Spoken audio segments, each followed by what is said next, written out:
Hi there, I'm Pastor Dale Likens of the Open Table Church. I welcome you to this worship experience that we are creating during this time of stay-at-home orders.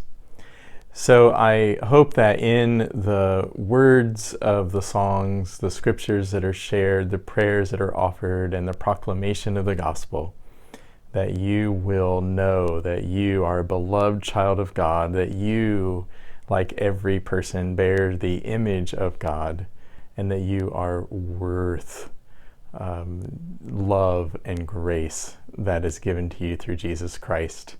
We are a affirming, open congregation. We welcome everyone, and we welcome you today. You can find more about us at theopentablechurch.org. If I told you my story, you would hear hope that wouldn't let go. And if I told you my story, you would hear love that never gave up. And if I told you my story, you would hear life, but it wasn't mine.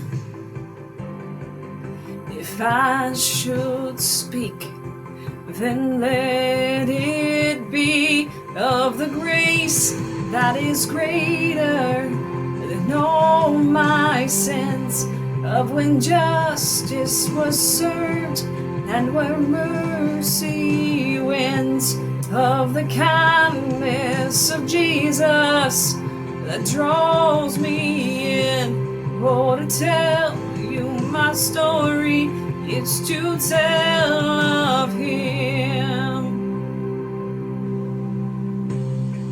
If I told you my story, you would hear victory over the enemy. And if I told you my story, you would hear freedom that was won for me. And if I told you my story, you would hear life overcome the grave.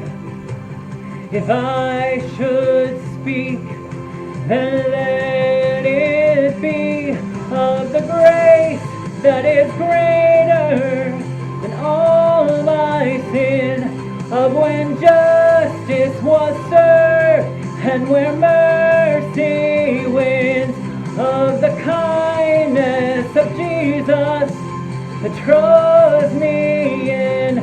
Oh, to tell you my story is to tell of Him. This is my story, this is my song, praising my Savior all the day long. This is my story, this is my song, praising my Savior all the day long. For the grace that is greater than all my sin. In the Bible, there are 4 versions of the Easter story, like what happens to Jesus after the whole cross incident. And here's some words from Dale about how the writer Matthew begins his version.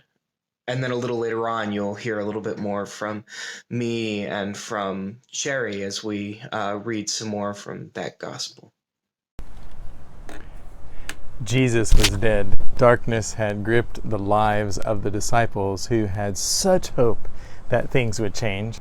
Rome still had power, even posted guards at the entrance to the tomb where Jesus' body had been laid after he was taken from the cross. And then, just to be sure, a heavy stone was rolled in front of the entrance to seal it. This felt more like defeat than the victory they had hoped for, those who were following the promised Messiah. They were afraid. Darkness of spirit and literal darkness of night was their reality. They felt alone. Some were already hiding. Many of them were shut in their homes. After all, soldiers might be looking for them next. Those in power will do almost anything to hold on to that power. They were alone and even lost. They had relied on Jesus for 3 years, leaving everything behind to follow him. And now what? It seemed as if the world was so very different. And how would they be altered when this was all over? We get that, don't we? Never in my life have I spent so much time alone. Well, it is me and Shelley and the dog Avery. But that's it. And compared to the way life was prior to March 13th, that's pretty alone. And the weeks that have followed that date haven't gotten better. For others who do not have a nice television or internet access or a cell phone or a laptop or ability to watch Mary Chapin Carpenter sing songs from her home or Donny Osmond and Joseph in the Amazing Technicolor Dreamcoat, they don't have the ability to have food delivered, a neighborhood with walking paths and a lake, or a deck to sit on. You get the point? For some folks, this is more difficult than even I understand. They've lost their jobs, kids at home that they don't know even how to help. In this crisis, I still have options available to me that many do not. And I cannot forget those who, like the women that Easter morning, are really desperately afraid and lonely. This is a time when the abused are sheltering in place with their abusers. This is a time when homeless folks are in even more vulnerable situations. Those on some sort of financial assistance, maybe even for food, are not finding the limited items they can purchase, like those who are using WIC. Some people can't find what they might need because they don't have the resources to ever possess extra of anything. And then there are the first responders, now including medical caregivers, and the last responders like funeral workers. Jesus is dead, and we don't know where he is. And still, yet, there is hope. The prophet Isaiah said in the Old Testament, "The people living in darkness have seen a great light. On those living in the land of the shadow of death, a light has dawned." And then Matthew, after quoting Isaiah right there, records this: "From that time on, Jesus began to preach, 'Repent, for the kingdom of heaven has come near.'" And then immediately following this in Matthew's gospel, Jesus begins calling his first disciples to leave everything and follow him. Now, an important first step toward making sense of Easter is to understand that the resurrection is more than simply a dead body being raised from the dead, though of course that would be newsworthy enough. New Testament scholar N.T. Wright calls the resurrection of crucified Jesus this: the launch pad for something which many Christians have just not got on board with at all. Most often we think about resurrection as a belief about our being resurrected when we die, something that doesn't need to worry us until we get closer to the time when we think that is more appropriate. But that's not how Matthew presents this first Easter. In Matthew's account of Easter, you will notice that almost nothing is said about the movement of the once dead body of Jesus. Most of the focus is on the effect of the resurrection. what we see is Jesus' resurrection's consequence reflected back in the lives of people like us. That's what Matthew dwells on. The resurrection is not simply the resurrection of the dead body of Jesus. Resurrection is the first act, the launching pad for God's new creation, the beginning of everything that comes after. As Paul says in 1 Corinthians, the resurrection of Jesus is the first fruits of what God plans to do in all creation, transforming the world, moving from death to life until the glory of the Lord will fill the earth as the waters cover the sea. The resurrection of Jesus is the first act in a grand plan of recreation. Easter not only launched Jesus into heaven and earth in a whole new way, a victorious way, Easter is also our launching pad as witnesses of resurrection. We are Jesus' commissioned ambassadors who represent God's resurrection reign in a world that, despite Jesus' victory, still acts as if death is in charge. After the Sabbath at dawn on the first day of the week, Mary Magdalene and the other Mary came to look at the tomb. Look, there was a great earthquake, for an angel from the Lord came down from heaven. Coming to the stone, he rolled it away and sat on it. Now his face was like lightning, and his clothes as white as snow. The guards were so terrified of him that they shook with fear and became like dead men. But the angel said to the women, "Don't be afraid. I know that you are looking for Jesus who was crucified.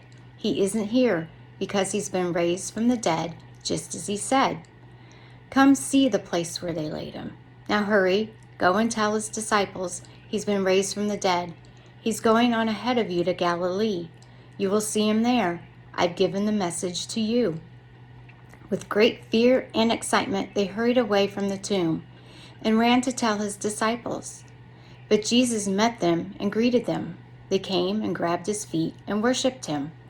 Then Jesus said to them, "Don't be afraid. Go and tell my brothers that I am going into Galilee. They will see me there." The women that morning who had not expected resurrection, who are dumbfounded to find the empty tomb, who had no full understanding of what all this meant, these women were the ones commanded by the angel perched on top of the stone, "Go tell." Before resurrection and after, whatever Jesus wants to do in the world, whatever wrong he wants to set right, whatever evil is to be made good, Jesus chooses to do it with us. As we read the book Flesh by Hugh Halter together starting this month, you will discover the introduction says that flesh or skin or human experience is deeply important to God. So important that God sent Jesus in flesh into our story. And even when he was killed, so important that Jesus rose again to say to humanity, "You're not alone. You are not alone. You can't get rid of me that easily. I am with you still. I'm still here. And now everything is new." In reading Will Willimon this past week, evangelical Protestantism made a big mistake to separate salvation from vocation or our calling. Jesus says, "Come to me," and it is always linked with his resurrection commission to go, get out of here. Don't just hang around Judea either. It all belongs to me, and you're going to help me get it back. How? Baptize them in my name. Teach them all I've commanded, Jesus said, even the stuff about forgiving enemies. Oh, and hey, by the way, I'm with you to the very end of the world just to make darn sure you do it. The good news, nothing can separate us from God. Just when we thought there was no hope, Jesus shows up. again and again and walks the road with us. And like those first witnesses, it is our story to proclaim. Here's how Matthew continues the story. This is from chapter 24. That same day, 2 of them were going to a village called Emmaus, about 7 miles from Jerusalem. They were talking with each other about everything that had happened. And as they talked and discussed these things with each other, Jesus himself came and walked along with them, but they were kept from recognizing him. When Jesus asked, "What are you discussing together as you walk along?" Well, they stood still with their faces downcast. One of them, whose name was Cleopas, asked him, "Are you the only visitor in Jerusalem who does not know the things that have happened here in these days?" "What things?" Jesus asked. "About Jesus of Nazareth," they replied. "He was a prophet. He was powerful in word and deed before God and all the people. The chief priests and our rulers handed him over to be sentenced to death, and they crucified him. But we'd hoped that he was the one who was going to redeem Israel. What's more, it's the 3rd day since all that took place. In addition, some of our women amazed us. They went to the tomb early this morning, but they didn't find his body. They came and told us that they'd seen a vision of an angel who said he was alive. Then, some of our companions went to the tomb and found it just the way that the women had said, but they didn't see Jesus." Jesus said to them, "How foolish are you, and how slow to believe what the prophets have spoken? Did not the Messiah have to suffer these things when he entered into glory? And beginning with Moses and the prophets, he explained to them what it was said in all of the scriptures concerning himself. And when he was at the table with them, he took bread, and he gave thanks, and he broke it, and he gave it to them. Then their eyes were opened, and they recognized him. They got up and returned at once to Jerusalem. Well, there they found the 11 and those who were with them assembled together, and they said, 'It's true, the Lord has risen and has appeared to Simon.' Then the 2 had told them what had happened on the way, and how Jesus was recognized by them when he broke bread. While they were still talking about this, Jesus himself stood among them and said to them, 'Peace be with you.'" And still, yet, there is hope. It is our story to proclaim.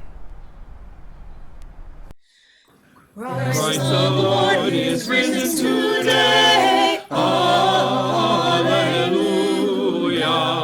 Earth and heaven in chorus say, Hallelujah.